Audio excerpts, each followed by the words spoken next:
أرقام خيالية وبطولات لا تحصى وجمهور منقسم بين معسكرين لا يعرفون سوى الفوز. السلام عليكم ورحمة الله وبركاته. عدنا لكم والعود أحمد. أما اليوم العنوان سيكون بفيديو: هل انتهى زمن الأساطير ميسي وكريستيانو وبدأ زمن الجيل الجديد ويستعد لاعتلاء العرش، صحيح أم لا؟ ولكن اليوم يبدو أن العرش يهتز قليلا. جيل جديد قادم بقوة يهدد إرث عظيم. لأكثر من 15 عاما كانت كرة القدم تعيش بين صراع واحد فقط: ميسي ضد رونالدو.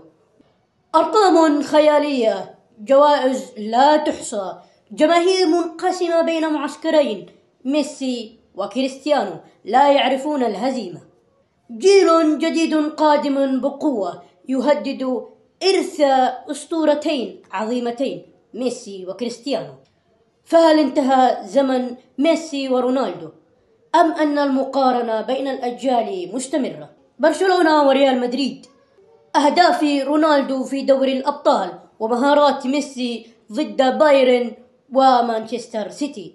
أكثر من 1400 هدف مجتمعين، 12 كرة ذهبية و15 ألقاب في دوري الأبطال، لكل واحد تقريبا كانوا سببا في رفع مستوى اللعبة عالميا، وجعلوا كل طفل يحلم أن يكون في مكان ميسي وكريستيانو. ميسي الفنان، رونالدو آلة لا تتوقف عن تسجيل الأهداف، ولكن لا شيء يدوم إلى الأبد. ومع مرور الوقت ظهر جيل جديد لا يقل طموحا عنهم: إمبابي، السرعة الفائقة والانفجار المفاجئ. بعمر 25 عاما فاز بكأس العالم وسجل أكثر من 250 هدف. لاعب يذكرنا برونالدو من حيث السرعة، ولكنه أسرع وأخطر في المساحات. ومن ثم يأتي الوحش النرويجي إيرلينغ هالاند، مهاجم لا يرحم، يسجل بكل وضعية، متمكن وحطم أرقام الدوري الإنجليزي. الكل يتحدث عن معدلاته التهديفية التي تهدد كريستيانو نفسه. ولكن لا ننسى جوهرة ريال مدريد، جود بيلينغهام، لاعب وسط بعقلية ناضجة ولاعب وسط متكامل، يسجل ويصنع ويقود الفريق وكأنه قائد منذ سنوات.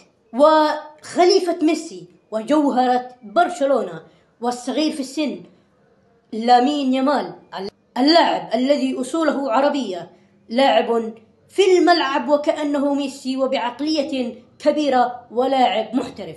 والسؤال هنا: هل يمكن لأي اسم من هؤلاء الأسماء أن يكرر ما عمله ميسي وكريستيانو في زمنهم الماضي أم لن يستطيع أحدا منهم؟ وفي ختام الفيديو: لكل زمن أسطورته، وميسي وكريستيانو رفعوا سقف التحديات إلى أعلى ليفل.